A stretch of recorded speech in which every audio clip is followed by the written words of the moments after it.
Donc ça se stabilise, on va pouvoir commencer. Donc bienvenue à ce webinaire. Bonjour à ceux et celles qui se sont connectés dans les dernières secondes. Donc, comme à l'habitude, vos micros et caméras sont coupés. En ce qui concerne les questions, c'est via l'onglet Q&R. Donc, un temps de réponse est prévu à la fin du webinaire. Et sachez que le support ainsi que le replay vous seront envoyés par mail d'ici quelques jours. Donc là, on est sur une présentation d'1 heure, donc environ 3/4 d'heure de présentation et un temps de réponse de 15 minutes. Et le webinaire d'aujourd'hui est bien entendu sur le thème des primes et rappels de salaire en accident de travail, maladie professionnelle. Je suis aujourd'hui accompagnée de Florence et de Virginie, que je vais laisser se présenter. Bonjour à tous, donc Florence Guiton, je suis chargée de relations aux entreprises comme Aline. Mon rôle est de vous accompagner en tant qu'employeur sur la gestion de vos arrêts de travail et notamment à l'utilisation des téléservices. Aujourd'hui, je vais être là pour récolter vos questions. Donc, avec ma collègue Virginie, on va s'éclipser pendant la réunion pour récolter l'ensemble des questions. On va très peu y répondre par écrit. L'idée, c'est de les reprendre à la fin, à l'oral, pour apporter une réponse à tout le monde.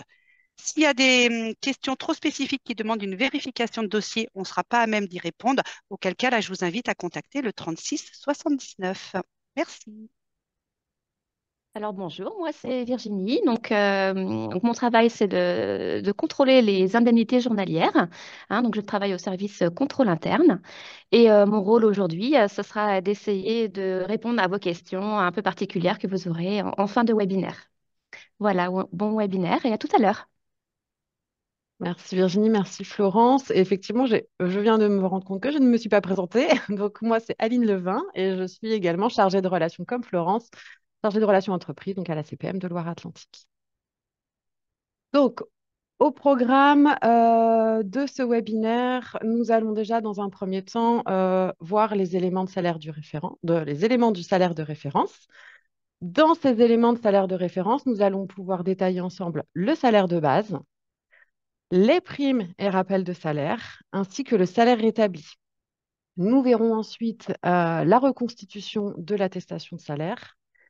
Nous verrons également en DSN comment paramétrer les primes. Et enfin, bien sûr, un temps de questions-réponses avec le contact. Donc, les éléments du salaire de référence. Donc déjà, pour mieux comprendre ce qu'est le salaire de référence sur ce qu'on vous demande lors d'un accident de travail ou maladie professionnelle, donc le salaire de référence se compose de trois choses. Premièrement, le salaire de base et accessoire du salaire de référence de la période de référence. Donc là, on parle du cadre A. Souvent, lorsque vous recevez des comptes rendus métiers, on vient vous dire que le salaire du cadre A n'est pas bon, du cadre B ou du cadre C. Donc, pour que vous puissiez comprendre, le cadre A, il correspond bien au salaire de base. Le salaire de base, il correspond au salaire du mois qui précède le dernier jour travaillé. Exemple, un dernier jour travaillé au 15 juin, le salaire de base que nous allons prendre en compte sera le mois de mai. En revanche, un dernier jour de travail qui est donc au 30 juin, le salaire de base qui correspond au mois précédent sera juin. Pourquoi le mois de juin? Puisque le dernier jour travaillé est le 30 juin et c'est un jour payé par l'entreprise. Donc, il est fait entièrement. Donc, on vient mettre le mois de juin en salaire de base. Ensuite, dans ce salaire de référence, vous avez donc le cadre B, où on va retrouver les rappels de salaire et accessoires du salaire versé avec une périodicité différente de celle du salaire de base. Donc ça correspond aux primes et rappels de salaire qui sont versés dans les 13 mois qui précèdent le dernier jour travaillé. Donc on y reviendra tout à l'heure dans la présentation. Et enfin, le cadre C, où vous allez indiquer au cas où, si vous avez une absence autorisée sur le salaire de base, vous allez indiquer un salaire rétabli. Le salaire rétabli, il correspond à une perte de salaire suite à une absence autorisée pendant la période de référence.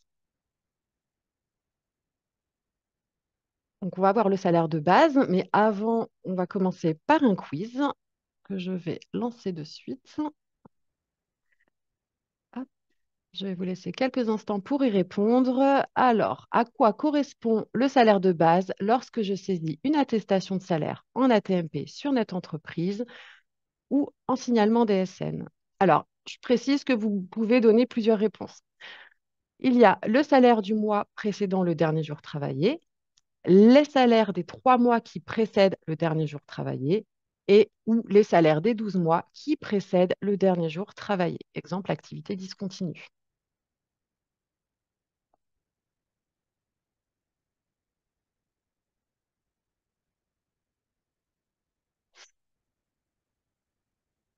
Ça répond encore, je vous laisse quelques secondes.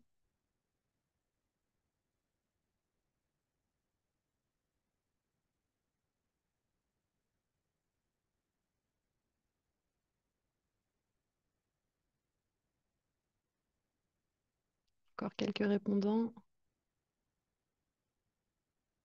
Non, c'est bon, je vais mettre fin au sondage. Alors, je vous partage les résultats. Donc, à 93%, vous avez répondu le salaire du mois précédant le dernier jour de travail. À 21%, les salaires des 3 mois qui précèdent le dernier jour travaillé. Et à 29%, les salaires des 12 mois qui précèdent le dernier jour travaillé. Je vais arrêter le partage, on va voir ensemble la réponse. Donc, la bonne réponse, il y en avait deux. C'est le salaire du mois qui précède le dernier jour travaillé, donc comme je vous ai expliqué à l'instant.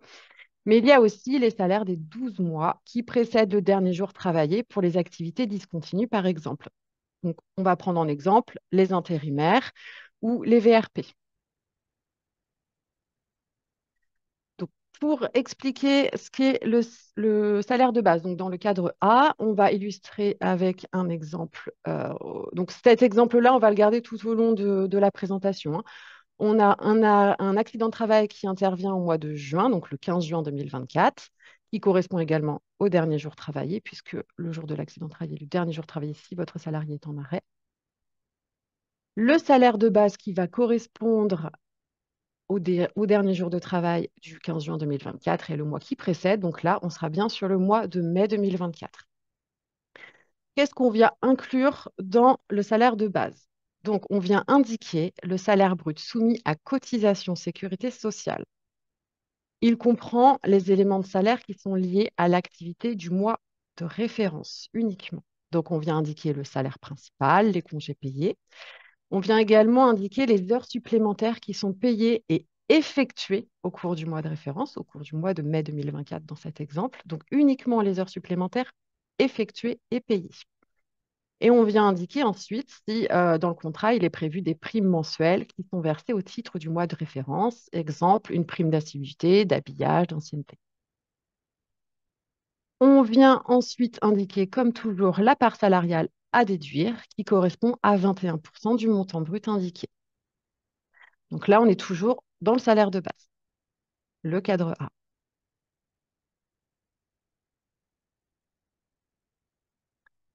Exemple de salaire de base à reporter sur une attestation de salaire. Donc, sur une fiche de paye, vous voyez bien ici l'accident du travail maladie professionnelle au niveau du brut qui est indiqué ici de 2 922,52. Donc, je répète, on indique un mois de salaire brut soumis à cotisation si le salarié est mensualisé ou 12 mois si votre salarié est en activité discontinue. On va maintenant voir les primes et rappels de salaire, donc le cadre B. Avant ça, on va relancer un quiz. Je vais vous le lancer tout de suite. Sondage. Voilà, je le lance. Donc, je vous indique la question. Alors, quelles primes et rappels de salaire doivent être indiqués sur mon attestation de salaire en cas d'accident de travail ou maladie professionnelle? Est-ce que c'est toutes les primes et rappels de salaire brut des 13 mois précédant le dernier jour travaillé? Est-ce que c'est toutes les primes et rappels de salaire brut versés dans les 13 mois précédant le dernier jour travaillé? Ou est-ce que c'est toutes les primes et rappels de salaire brut versés dans le mois précédent le dernier jour travaillé? Donc là, on est dans le cadre B, primes et rappels de salaire. Je vous laisse quelques secondes pour répondre.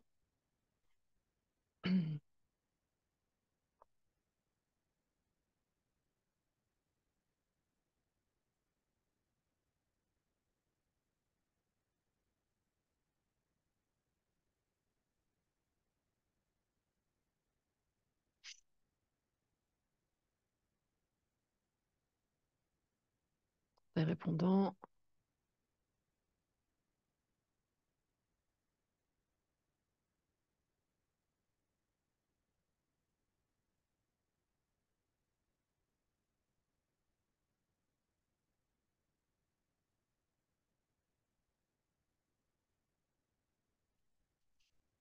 Il y a encore des personnes qui répondent. Je vais laisser encore un petit peu.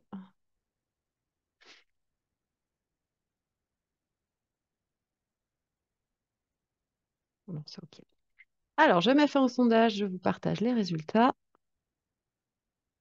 Donc, à 10%, vous avez répondu à la première réponse. Toutes les primes et rappels de salaire brut des 13 mois précédant le dernier jour travaillé. À 57%, vous avez répondu toutes les primes et rappels de salaire brut versés dans les 13 mois précédant le dernier jour travaillé. Et à 33%, vous avez répondu toutes les primes et rappels de salaire brut versés dans le mois précédant le dernier jour travaillé.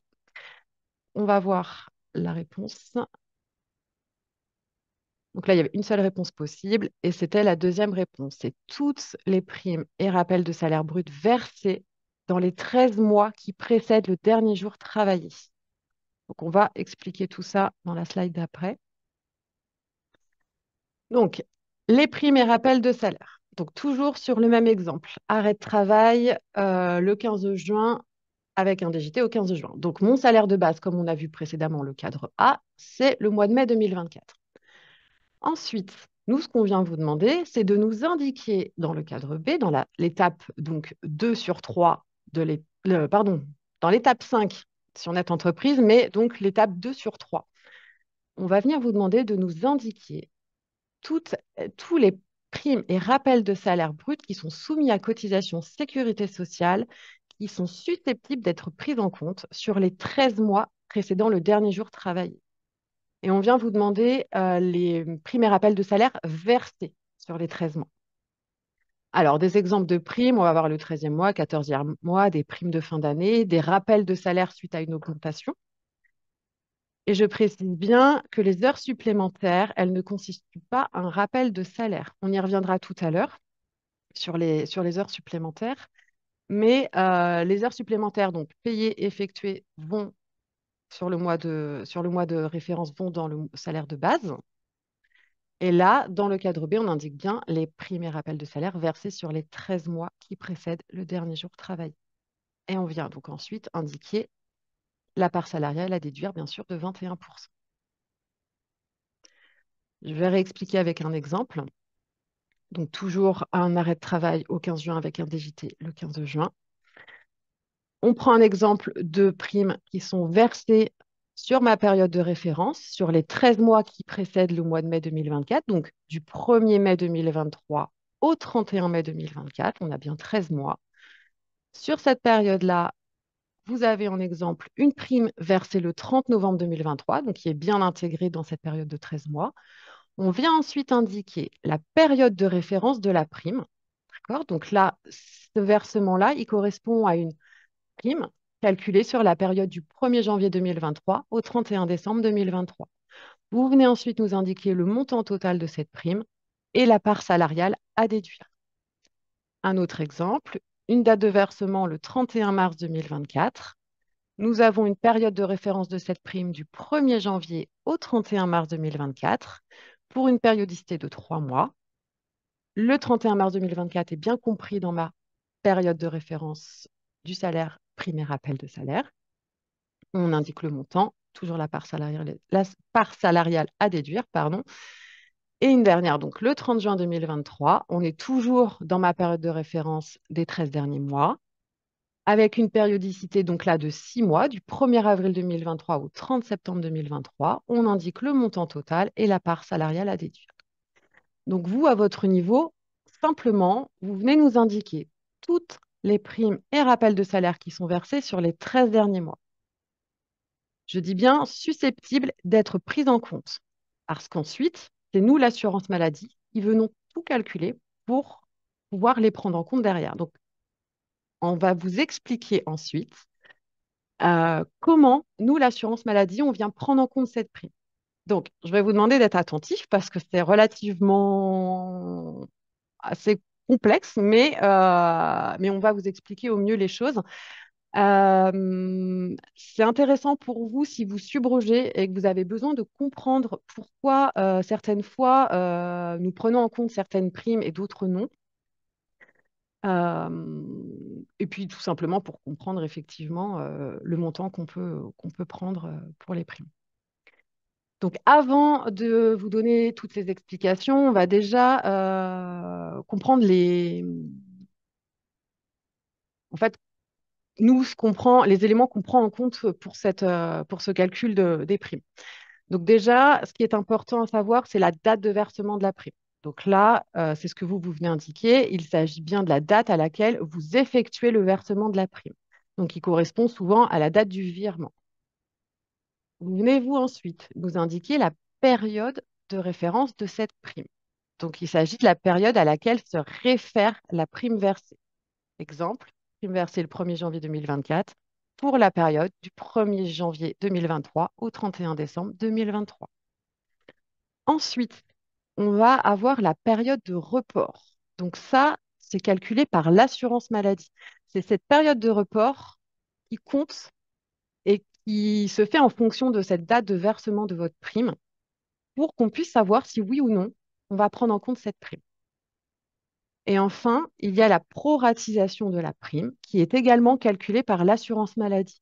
Donc nous, on vient vous demander de nous mettre le montant total de la prime versée et nous, ensuite, on vient proratiser en fonction si c'est une prime annuelle ou semestrielle ou trimestrielle. Donc, si c'est une prime annuelle, par exemple, de 1 200 euros, on viendra reporter le montant de 100 euros qui correspond à 1 200 euros divisé par 12 mois. Et pour une prime semestrielle de 300 euros, on viendra reporter un montant de 50 euros qui correspond à 300 euros divisé par 6 mois. Alors, on va mieux comprendre dans les prochaines slides. Donc, il faut savoir que cette période de report dépend également de la date de versement de votre prime, si elle est versée pendant la période de référence à laquelle elle se rapporte. Alors, à laquelle elle se rapporte, on parle de la période de référence de la prime. Ou si cette prime est versée en dehors de la période de référence à laquelle elle se rapporte. Alors, ça paraît compliqué, mais ça ne l'est pas tant que ça. Donc, je vais vous expliquer. Si la prime est versée pendant la période de référence à laquelle elle se rapporte, la période de report qui est calculée par l'assurance maladie, elle va démarrer le premier jour du mois de versement. Donc, par exemple, une prime qui est versée le 31 décembre 2023. Cette prime a pour période de référence du 1er janvier au 31 décembre 2023. Donc là, on voit bien que cette prime est versée pendant la période de référence à laquelle elle se rapporte, donc le 31 décembre 2023. La période de report de l'assurance maladie, elle va démarrer le premier jour du mois de versement de cette prime, donc le 1er décembre 2023, et elle ira jusqu'au 30 novembre 2024 si on est sur une prime versée sur 12 mois, puisque là, c'est le cas du 1er janvier au 31 décembre 2023. Deuxième point, il est possible également donc, que la prime soit versée en dehors de la période de référence à laquelle elle se rapporte. Si c'est le cas, la période de report, elle va démarrer le premier jour du mois suivant la date de versement. Je vous explique avec un exemple. J'ai une prime versée le 3 janvier 2024. Cette prime, elle a pour période de référence du 1er janvier au 31 décembre 2023. Donc là, c'est quand vous payez, par exemple, en début de mois suivant. La période de report, elle va démarrer le premier jour du mois suivant la date de versement. Donc là, elle va démarrer le 1er février 2024, puisque le premier jour du mois suivant, la date de versement sera le mois de février. Période de report qui démarre le 1er février et qui va jusqu'au 31 janvier 2025, puisqu'on est sur une prime de 12 mois. J'espère être assez clair. De toute façon, on va encore illustrer avec des exemples pour que ce soit plus compréhensible pour vous. Donc, on va d'abord commencer avec la prime lorsqu'elle est versée pendant la période de référence. Donc, je rappelle, quand la prime elle est versée pendant la période de référence, la période de report qui est calculée par l'assurance maladie va intervenir le premier jour du mois de versement. Donc là, ce ce qui est important de comprendre, c'est que cette période de report, alors non, je vais commencer par vous expliquer d'abord le tableau et je vais vous expliquer après pourquoi la période de report est importante. Donc là, on a un exemple. Vous avez une prime versée le 30 novembre 2023 à votre salarié. La période de référence de cette prime est le 1er janvier 2023 au 31 décembre 2023. Donc là, on est sur une période de 12 mois. Le montant de cette prime est de 1 500 euros. Le 30 novembre 2023, donc la date de versement, elle est bien inclue dans la période de référence de cette prime. Donc, 30 novembre 2023, vu que la période s'arrête au 31 décembre 2023. On vient ensuite, donc déjà dans un premier temps, nous reporter le montant de cette prime. Donc, on est sur une prime de 12 mois. On vient diviser 1 500 par 12, ce qui nous fait un total de 125 euros. On vient ensuite, nous, l'assurance maladie, calculer cette période de report pour savoir si on prend en compte ou non cette prime dans le montant de l'indemnité journalière. Là, 30 novembre 2023, on vient démarrer le premier jour du mois de versement puisqu'on est dans la période de référence. Donc, on démarre la période de report au 1er novembre 2023 et ce jusqu'au 31 octobre 2024 pour 12 mois. La question qu'il faut se poser, c'est est-ce que mon salaire de référence est inclus dans la période de report de la prime? Donc, le salaire de référence qui est donc le mois de mai 2024. Est-ce que mon mois de mai 2024 est inclus dans cette période de report? Eh bien là, oui, le mois de mai 2024 est bien compris entre le 1er novembre 2023 et le 31 octobre 2024. Donc, nous allons bien prendre en compte cette prime. Je vais prendre maintenant un exemple. La date de versement de la prime est le 30 juin 2023. 30 juin 2023, on est bien dans notre période de 13 mois qui précède le dernier jour travaillé. La période de référence de cette prime est du 1er avril 2023 au 30 novembre 2023. Donc, c'est une prime semestrielle pour 6 mois d'un montant de 1 200 euros. Le montant potentiellement qui sera à reporter est donc 1 200 euros divisé par 6, soit 200 euros. On vient maintenant calculer la période de report. La date de versement date du 30 juin 2023. Donc, notre période de report va commencer le 1er juin 2023 et va donc se terminer 6 mois après, le 30 novembre 2023. La question qu'on se pose, est-ce que votre salaire de référence est inclus dans le report de la prime? Donc, est-ce que le mois de mai est inclus dans cette période de report? Là, ce n'est pas le cas. Donc, cette prime n'est pas reportable. Nous ne la prendrons pas en compte dans le calcul de l'indemnité journalière. On va illustrer toujours cette prime versée pendant la période de référence. Donc là, on va illustrer par un schéma qui sera peut-être plus simple à comprendre pour certains que le tableau. Donc, prime versée pendant la période de référence égale période de report qui démarre le premier jour du mois suivant le versement. Donc là, on va illustrer par un exemple où on prend en compte la prime et un exemple où on ne la prend pas en compte. Donc là, au niveau de notre schéma, donc là, on a l'année 2024 puis l'année 2023. On a toujours notre dernier jour travaillé, le 15 juin 2023. Vient s'ajouter donc notre salaire de référence, le mois de mai 2024, donc qui correspond bien au mois qui précède l'arrêt de travail, le dernier jour travaillé. Notre période pour les primes et rappels de salaire à prendre en compte est bien sûr 13 mois, donc du mois de mai 2024 jusqu'au mois de mai 2023, enfin de mai 2023 pardon, à mai 2024, on va prendre dans l'autre sens. Nous avons une date de versement de prime qui est au 30 novembre 2023. Donc là, c'est bien la date de versement de la prime. La période de référence de cette prime est donc du 1er janvier 2023 jusqu'au 31 décembre 2023. Donc là, on a la période de référence de la prime. Le report va commencer au premier jour du mois de versement de cette prime. Donc là, le 1er novembre 2023. Et ma période de report va donc démarrer à partir du 1er novembre 2023 et ce pour 12 mois, donc jusqu'au 31 octobre 2024. Est-ce que mon mois de référence est dans ma période de report? Oui. Donc, on prend bien en compte cette prime. On va voir donc un deuxième exemple, toujours avec un dernier jour travaillé en juin. Là, salaire de référence toujours au mois de mai. Là, nous avons une date de versement de ma prime qui se trouve bien dans ma période des 13 derniers mois, qui est donc le 30 juin 2023, date de versement de ma prime. La période de référence de cette prime est de 6 mois, donc du 1er avril 2023 au 30 septembre 2023. La période de report va démarrer donc le premier jour du mois de versement, soit le 1er juin 2023, pour une période de report qui démarre donc le 1er juin 2023 et qui va jusqu'au 30 novembre 2023. Donc c'est l'exemple de tout à l'heure. Est-ce que mon mois de mai est dans ma période de report? On voit très bien que non. Dans ces cas-là, cette prime n'est pas reportable et ne sera pas prise en compte dans le calcul de l'indemnité journalière.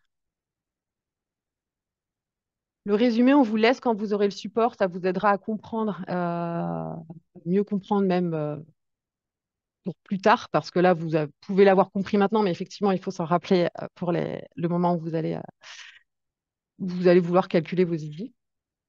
Mais ce qu'il faut retenir, vous, de toute façon, il faut savoir que cette période de report, c'est nous qui la calculons.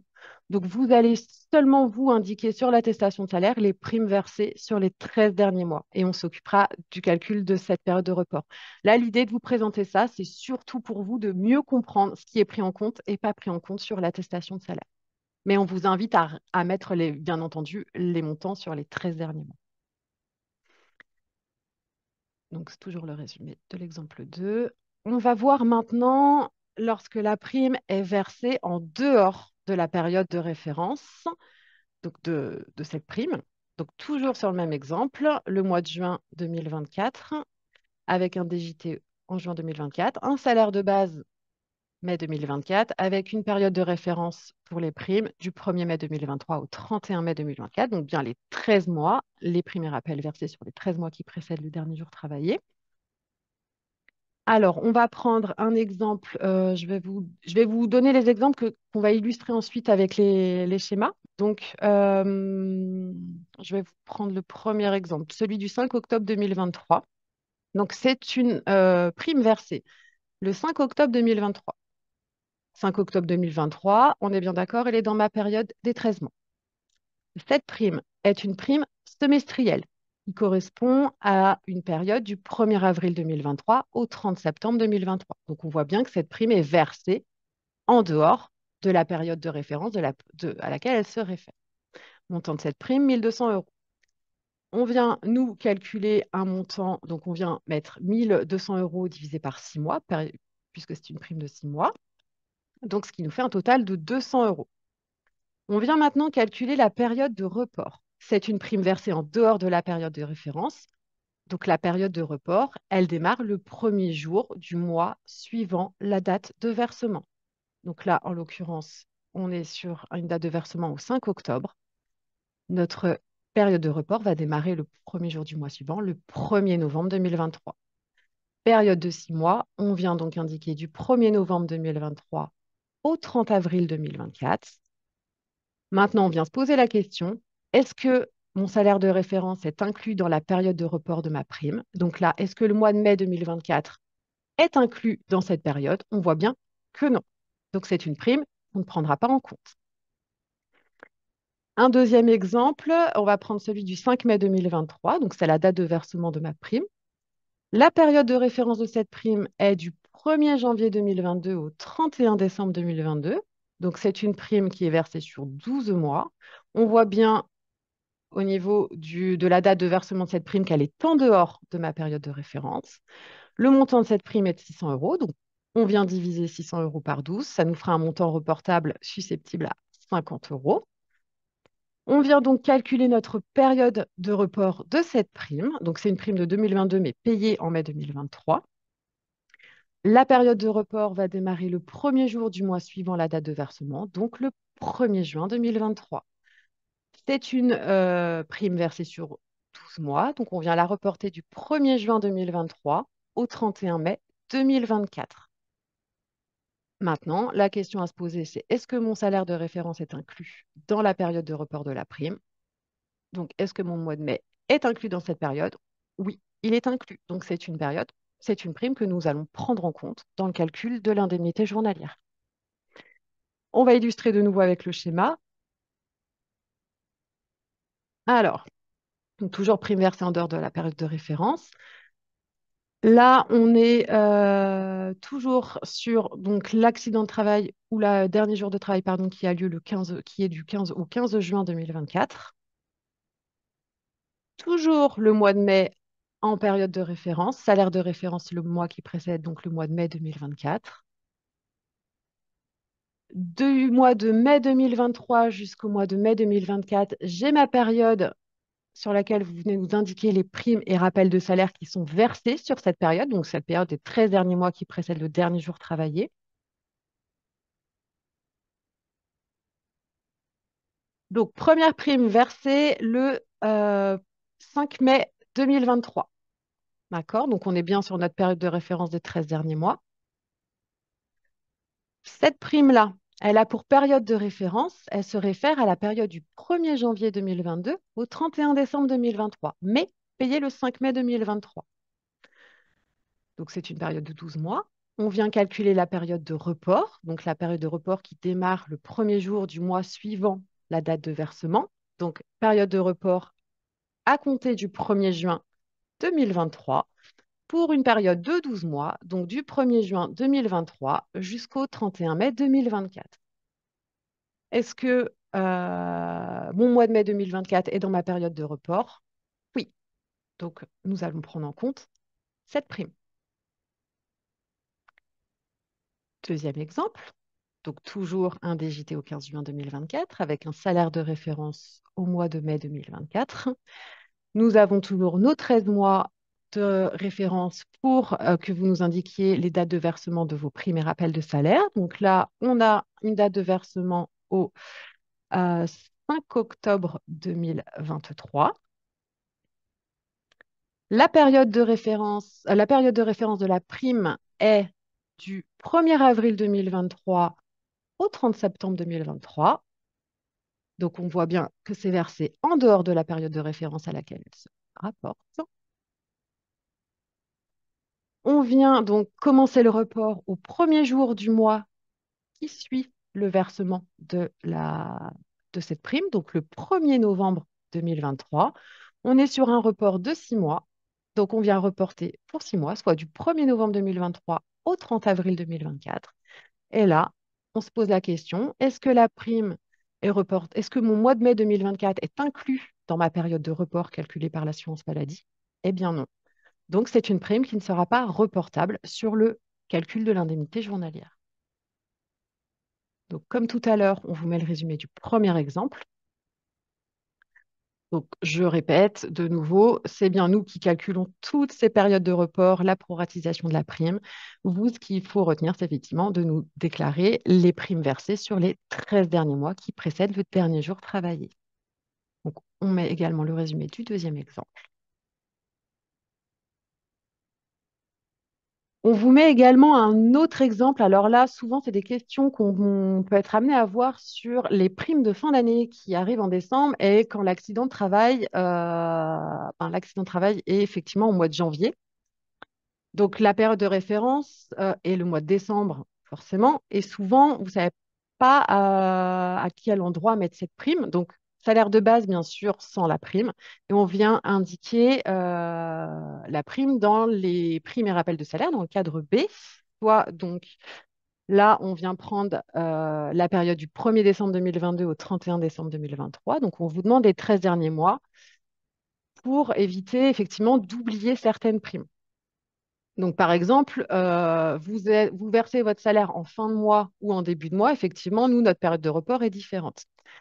Donc là, on a pris l'exemple d'une prime versée donc, en fin de mois, 31 décembre, avec une période de référence de la prime du 1er janvier au 31 décembre 2023. Donc, on est bien sûr une prime de 12 mois avec un montant à 1500 euros. On vient toujours donc reporter le montant 1500 euros divisé par 12. Ça nous fera 125 euros qui seront pris en compte dans le calcul de l'indemnité journalière. Notre période de report, puisqu'on a une prime versée pendant la période de référence, elle va démarrer au premier jour du mois, donc le 1er décembre 2023, et elle va jusqu'au 30 novembre 2024. Elle est donc inclue dans mon salaire. Le décembre 2023, pardon, est donc bien inclus dans ma période de report, donc on la prendra bien en compte. A contrario, vous payez en début de mois, donc une prime par exemple donc, du 1er janvier 2022 au 31 décembre 2022, donc une prime de 12 mois, mais qui est versée le 5 janvier 2023. On voit bien que la période de report, elle va démarrer au premier jour du mois qui suit ce versement, donc le 1er février 2023, et ça jusqu'au 31 janvier 2024. Donc, est-ce que mon mois de décembre 2023 est inclus dans ma période de report? Oui, c'est bien le cas. Donc, on la prendra en compte.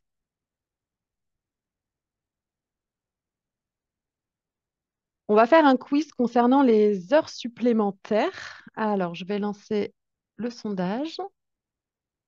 On va voir si vous avez retenu ce que j'ai dit tout à l'heure. Lancer. Voilà. Est-ce que les heures supplémentaires constituent un rappel de salaire? Rappel de salaire, c'est le cadre B, premier rappel de salaire. Donc, oui ou non?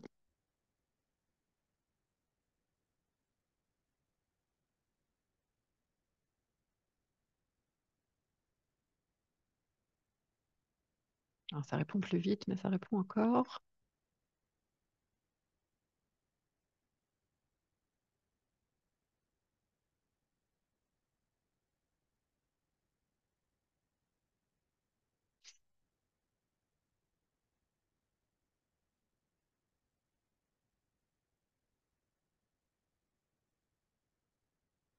Laisse encore quelques secondes.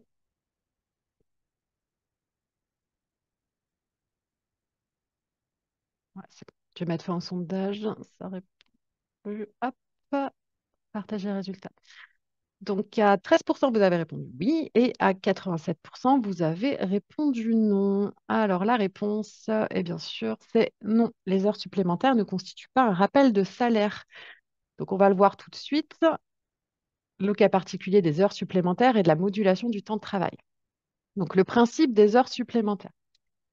Sachez que dans le salaire de base, le cadre A, on vient prendre en compte les heures supplémentaires qui sont réellement effectuées au cours de la période, d'accord? Et qui sont donc payées et effectuées sur le salaire de base. On sait qu'il vous arrive de payer les heures supplémentaires en fin d'année. Donc, par exemple, vous avez, ou fin d'année ou autre, hein, vous pouvez les payer au fur et à mesure, mais pas forcément mois par mois. Donc, on va prendre l'exemple, vous avez un total de 60 heures d'heures supplémentaires effectuées en mars, avril et mai 2024. Ces heures supplémentaires, elles sont versées sur le salaire de mai 2024. En fait, il va falloir venir nous indiquer, dans le cadre A, les heures supplémentaires seulement payées et effectuées sur le mois de mai 2024. Donc, par exemple, on a pris un exemple où il y avait 20 heures effectuées en mai 2024. Vous allez simplement donc venir vous calculer et nous indiquer uniquement les 20 heures qui ont été effectuées sur le mois de mai. C'est celles qui seront incluses dans le salaire de base. Les 40 heures restantes, elles ne seront pas incluses dans ce salaire de base ni dans les primes et rappels de salaire. On ne les prendra pas en compte dans le calcul de l'indemnité journalière en accident de travail, maladie professionnelle. En ce qui concerne la modulation du temps de travail, donc là, ça correspond à des dispositions qui sont spécifiques au contrat de travail ou à la convention collective de l'entreprise. Donc là, c'est des cas particuliers, effectivement. Un exemple, vous avez 150 heures effectuées dans le cadre d'une modulation pour l'année 2023. C'est versé en décembre 2023. On viendra les prendre en compte dans le cadre A. Alors attention, pour qu'on prenne en compte ces heures supplémentaires, il faut qu'elles soient versées dans le salaire de base, c'est-à-dire dans le mois qui précède le dernier jour travaillé. Si elles sont versées en dehors de ce mois-là, si elles ont été versées 3 mois avant, on ne les prendra pas en compte.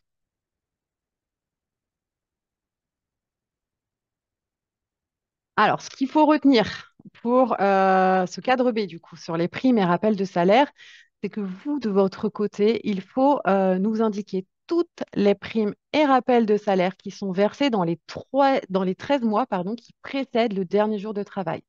Toutes ces primes, en fait, sont susceptibles d'être prises en compte par l'assurance maladie et c'est nous ensuite qui venons étudier l'attestation de salaire pour voir si on prend en compte ou non les primes. Là, aujourd'hui, on a fait le choix de vous expliquer le calcul que fait l'assurance maladie pour que vous puissiez comprendre pourquoi certaines fois, nous ne prenions pas en compte certaines primes. J'espère avoir été assez claire pour vous l'expliquer parce qu'on a conscience que c'est assez complexe comme calcul. Mais voilà, ce que vous devez vous retenir, c'est réellement de nous indiquer les 13 mois les premiers rappels de salaire versés dans les 13 mois précédant le dernier jour de travail. Et dans le salaire de base, vous venez uniquement nous indiquer les éléments de salaire qui sont liés à l'activité du mois de référence.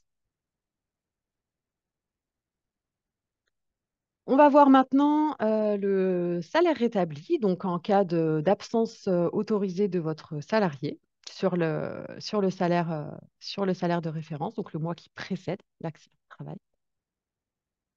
Donc là, on est sur l'étape 3 sur 3 de l'étape 5. Donc votre salarié a une absence autorisée durant le mois de référence. Vous devez nous indiquer un salaire rétabli. Donc en accident de travail, vous venez nous indiquer le motif de l'absence autorisée, la période du mois à laquelle ça se réfère. Donc, par exemple, si on est toujours sur sur ce DJT en juin 2024, on a un salaire de base, enfin, le salaire de référence est le mois de mai 2024. Donc, on indique bien du 1er mai au 31 mai 2024. Vous venez ensuite nous indiquer le montant du salaire perdu. D'accord? On prend uniquement le montant du salaire perdu. Nous, quand on additionne le salaire du cadre A, donc le montant du salaire payé sur le mois qui précède le dernier jour travaillé et le salaire rétabli, on vient obtenir un salaire que le salarié perçoit habituellement sans absence. Et donc, comme toujours, on vient indiquer la part salariale à déduire. Donc là, ça correspond bien sûr au cadre C de l'attestation de salaire sur Net Entreprise.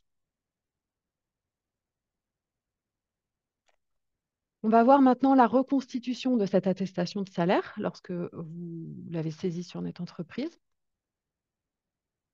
Donc, on reprend bien entendu le cadre A qui correspond au salaire de base et accessoires du salaire de la période de référence. Donc là, toujours dans notre exemple du DJT au 15 juin 2024. Donc, salaire de base mai 2024. Donc, on voit bien le montant brut ici. La part salariale de 21% à déduire. Donc, cadre A, on est sur le salaire de base. On voit ensuite les primes et rappels de salaire qui ont été indiqués dans le cadre B, donc la date de versement, la période à laquelle elle se rapporte, et enfin le montant de la prime, ainsi que donc la part salariale à déduire, toujours des 21%. Et le cadre C, qui est donc le cas où la période de référence n'a pas été entièrement travaillée, donc le salaire rétabli. Là, on est donc sur une absence autorisée avec un arrêt maladie sur le mois de mai, avec une perte de salaire à 500 euros.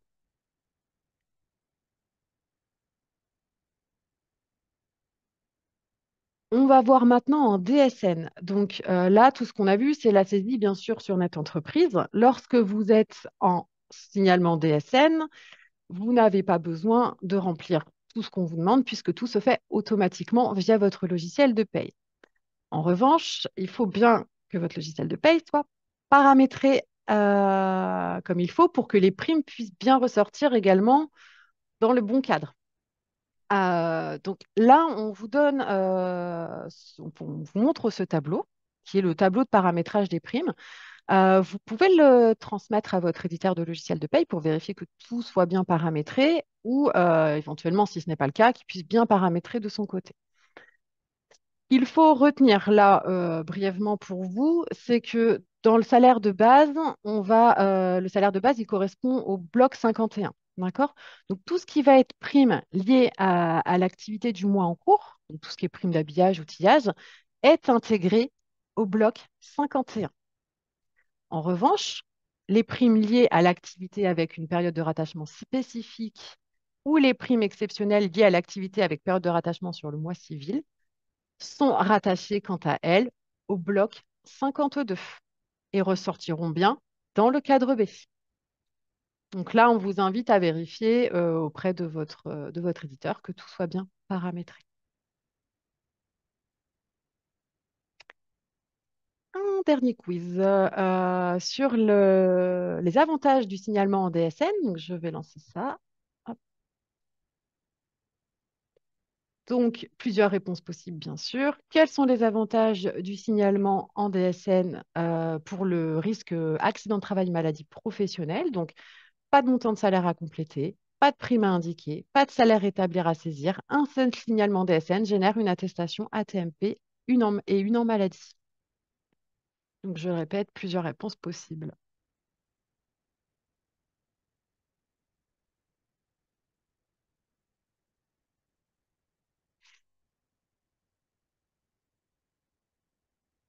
Je vous laisse encore quelques secondes pour répondre.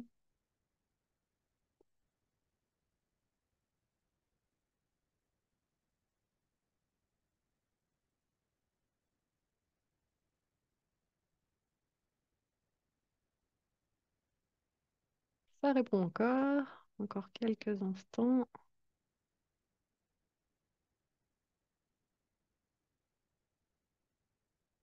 OK. Donc, je vais mettre fin au sondage et je vous partage les résultats. Donc, à 84%, pas de montant de salaire à compléter. À 77%, pas de prime à indiquer. À 78%, pas de salaire rétabli à saisir. Et à 69%, un seul signalement DSN génère une attestation de salaire en accident de travail, maladie professionnelle. Alors, hop, les réponses étaient toutes bonnes. Donc, en signalement DSN, il y a... Alors, c'est pas parce que vous n'avez pas à l'indiquer que ça ne va pas apparaître sur l'attestation de salaire. Donc, bien entendu, vous faites votre signalement sur votre logiciel de paye, ça vient injecter automatiquement l'attestation de salaire auprès de l'assurance maladie. Donc, vous n'avez pas de montant de salaire à compléter, pas de prime à indiquer, pas de salaire établi à saisir. Et un seul signalement va venir nous générer une attestation de salaire en accident de travail maladie professionnelle et une en maladie pour faire une avance si besoin aux salariés. À savoir que vous n'avez simplement à indiquer le dernier jour de travail et la subrogation si vous êtes en subrogation. Donc, je le répète, un seul signalement DSN génère une attestation de salaire au risque ATMP et une au risque maladie. Donc, le calcul de l'indemnité journalière en accident de travail, maladie professionnelle, bien sûr, il est différent de la maladie simple. Donc, il faut savoir que pendant les 28 premiers jours qui suivent l'arrêt de travail, l'indemnité journalière est égale à 60% du salaire journalier de base. À partir du 29e jour d'arrêt de travail, l'indemnité journalière, elle est majorée et est portée à un maximum de 79% du salaire journalier de base. Pour rappel, le taux forfaitaire des cotisations est à 21%. Et au-delà de 3 mois d'arrêt de travail, l'indemnité journalière peut être revalorisée en cas d'augmentation générale des salaires après l'accident. Il faut noter, donc là, on fait un petit rappel sur la subrogation. Lorsque vous subrogez, il est très important de nous indiquer les dates maximales de subrogation qui sont prévues par votre convention ou accord de branche. Ne mettez pas la date de fin d'arrêt, puisque l'arrêt potentiellement peut être prolongé. Donc, on vous invite, bien entendu, à mettre les dates maximales sur lesquelles vous subrogez le salarié. On rappelle également pour les RIB, un SIRET égale un RIB. Transmettre bien les coordonnées pour l'ensemble des indemnités journalières. Vous nous indiquez bien le RIB, évidemment, sur l'attestation de salaire lorsque vous saisissez sur notre entreprise.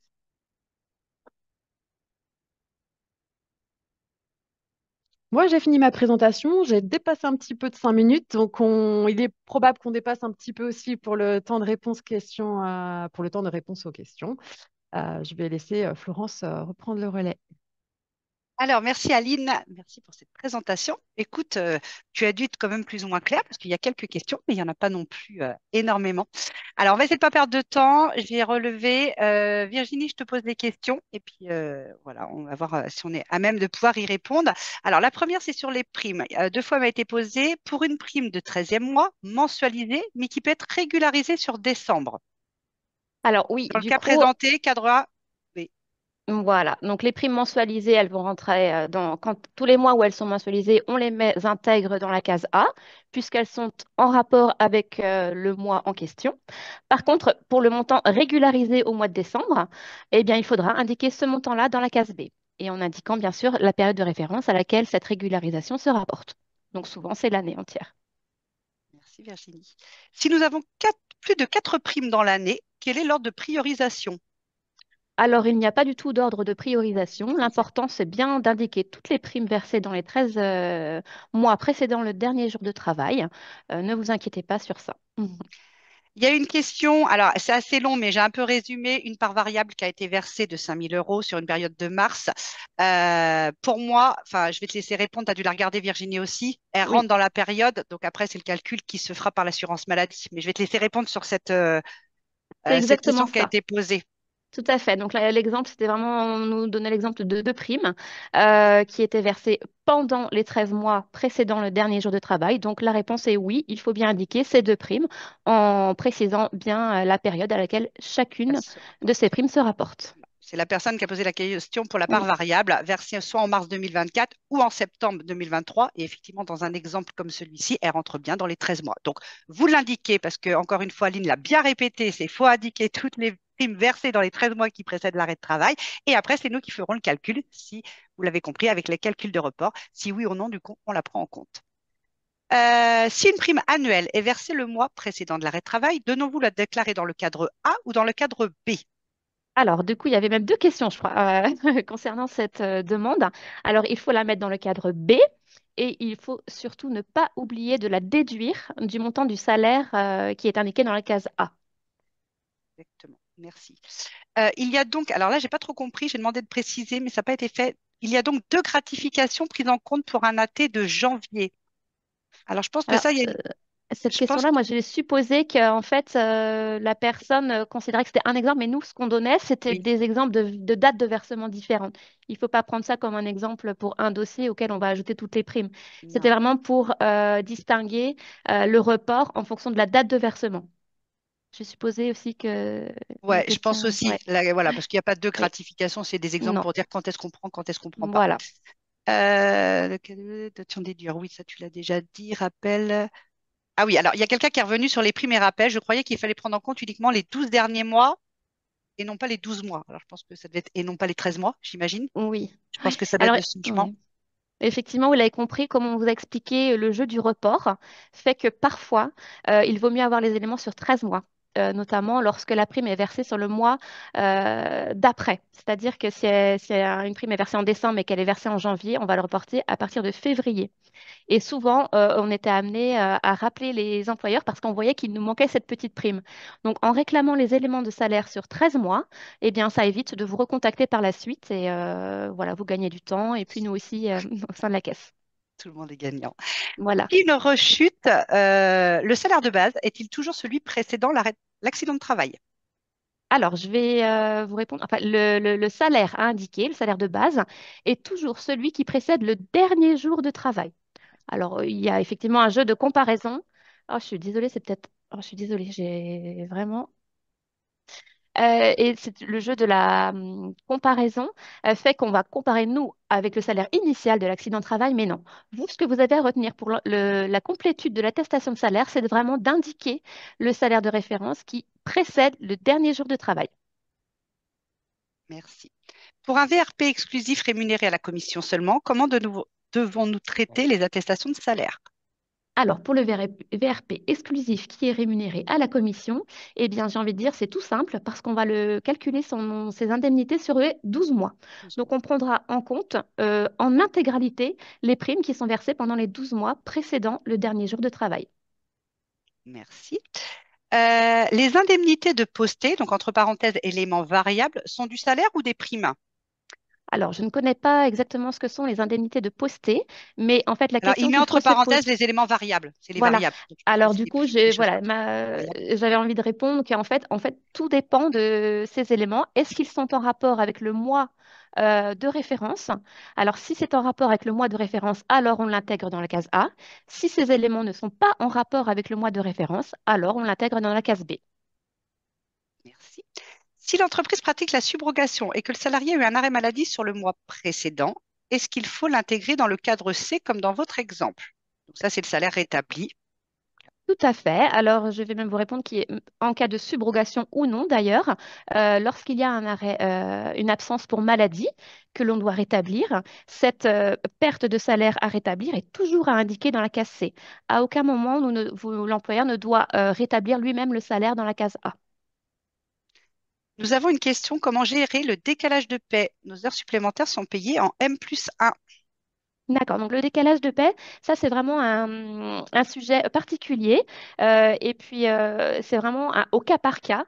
Donc là pour cette question, je vous invite à appeler le 36 79 pour qu'il puisse, en fonction de votre cas précis, vous apporter les meilleures réponses. Merci. Est-ce que la CPAM considère que le paiement des heures liées à la modulation est un rappel de salaire à mettre dans la DSN et attestation? Eh bien, on a répondu dans ce webinaire, je crois, au sujet de la modulation. Ouais, si on peut Donc juste revenir. voilà.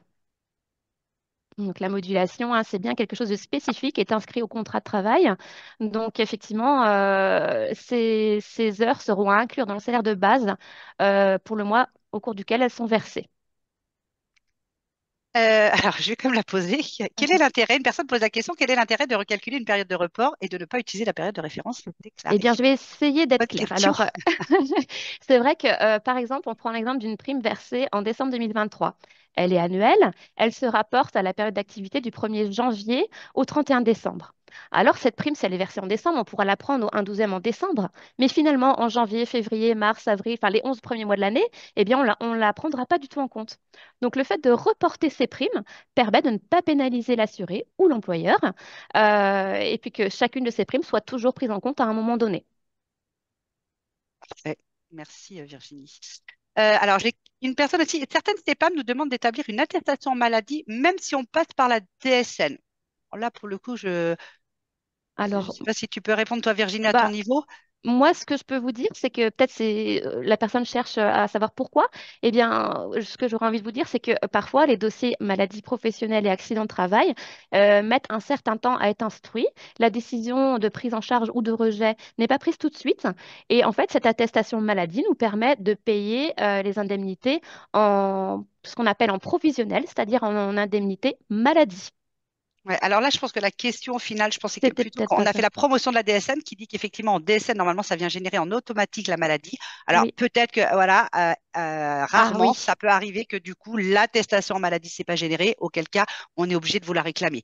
Mais normalement, elle doit se générer en automatique. Donc quand on dit certaines CPAM, c'est peut-être parce que le système, ça arrive, un signalement pareil qui n'arrive pas. Alors peut-être que Mm. là, de même, l'attestation, c'est pas généré en automatique. Alors, moi, c'est ce que j'avais récolté. Et du coup, on a eu plein de questions qui sont forcément arrivées après. Donc, je vais essayer de reprendre. Je vais essayer de reprendre sur la fin. La subrogation. Un agent titulaire de la fonction publique. Quelle durée de subro? Alors, la subrogation, on n'interviendra jamais là-dessus parce que la subrogation, c'est du ressort de votre convention collective ou vos accords de branche. Donc, nous, vos dates de subro, ils vous appartiennent. C'est pas nous qui dirons si voilà, les dates de subro. Nous, on appliquera ce que vous nous indiquez sur les attestations de salaire. Alors, Virginie, est-ce que tu revois? Je vais essayer de reprendre. Il me semble que nous ne pourrons pas indiquer plus de 4 primes sur l'attestation de salaire sur Net Entreprise, d'où la question précédente. C'est pour ça qu'elle parle de priorisation. Euh, Ah on oui. serait bloqué sur Net Entreprise à au-delà de 4 primes? Je suis surprise sur Net Il Entreprise. m'est arrivé d'en avoir plus, Ah alors. ouais, je suis surprise de cette. On reviendra vers vous. Il faut qu'on teste, là, pour le coup. Parce que je suis Mm. un peu surprise, parce qu'effectivement, il n'y a pas de priorisation. Normalement, vous pouvez indiquer toutes les primes. Un agent change de temps de travail pendant le mois de référence. Oh là, attendez, parce que ça bouge. Ça a bougé. Alors, les questions tombent. Et du coup, attendez, excusez-moi, là, je suis perdue. Alors là, je l'ai, moi, la question. Un Ah, agent tu change l'as. de temps de travail pendant le mois de référence. Eh bien, il faut, si par exemple, il a augmenté son temps de travail, en début de mois, il était à temps partiel et en fin de mois, il est à temps complet. En fait, au moment donc du dernier jour de travail, c'est-à-dire le mois d'après, eh bien, en fait, elle sera à temps complet. Donc là, dans ces cas-là, vous allez rétablir le salaire à temps complet pour qu'elle ne soit pas pénalisée. Ce qui compte, c'est vraiment au moment du dernier jour de travail, quel contrat elle avait.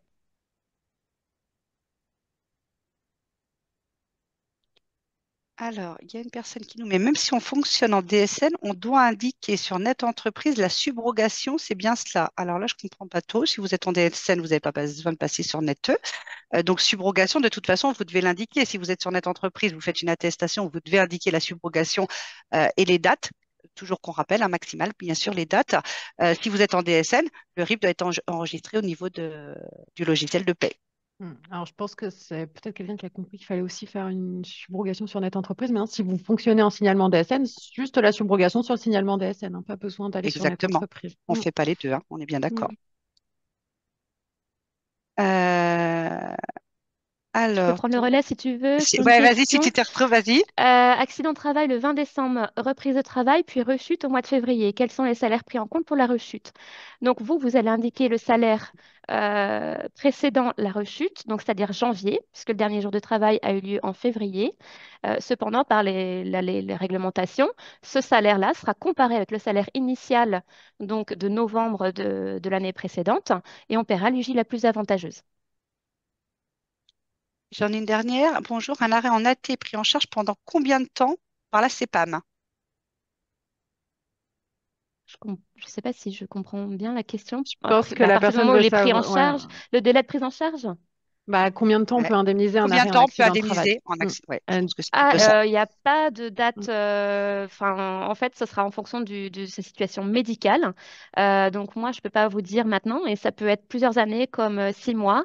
En fait, en fonction de sa santé, il pourra être vu par le service médical, par un médecin conseil, qui estimera si son arrêt est justifié ou alors s'il doit être consolidé. Effectivement, il aura peut-être encore des douleurs par rapport à ses lésions, mais parfois, on estime que son état est stabilisé, donc on peut consolider puis éventuellement, il pourra avoir une rente, quelque chose comme ça, mais c'est pas une réponse, on ne peut pas vous apporter une réponse précise, c'est vraiment au cas par cas.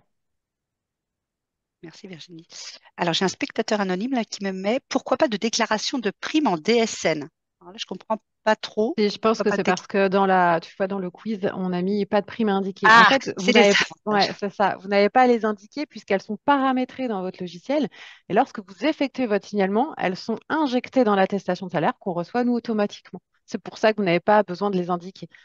Mais en soi, c'est juste pour vous expliquer qu'en signalement DSN, il vous suffit d'indiquer le dernier jour de travail, la subrogation et tout le reste se fait en automatique. Donc, c'est plus simple pour vous et Oui. moins de risque d'erreur puisque du coup, Mm. tout vient de votre DSN mensuel. Donc, on a des données forcément plus fiables, moins de relance derrière du coup. Et je pense qu'on arrive j'ai une dernière. Alors, si un salarié demande une revalorisation de ses IJ après augmentation de salaire. Alors là, en fait, il y a le jeu de la revalorisation qui peut s'appliquer. Donc ça, c'est possible, mais seulement si il y a un arrêté ministériel ou alors un arrêté, enfin quelque chose qui est conventionnel, qui a été signé par l'entreprise. Dans ces cas-là, il y a des documents à remplir et à nous renvoyer, et on pourra appliquer effectivement le coefficient de revalorisation à partir du quatrième mois d'arrêt. Et bien sûr, à partir de la date d'effet de cette revalorisation. Ok.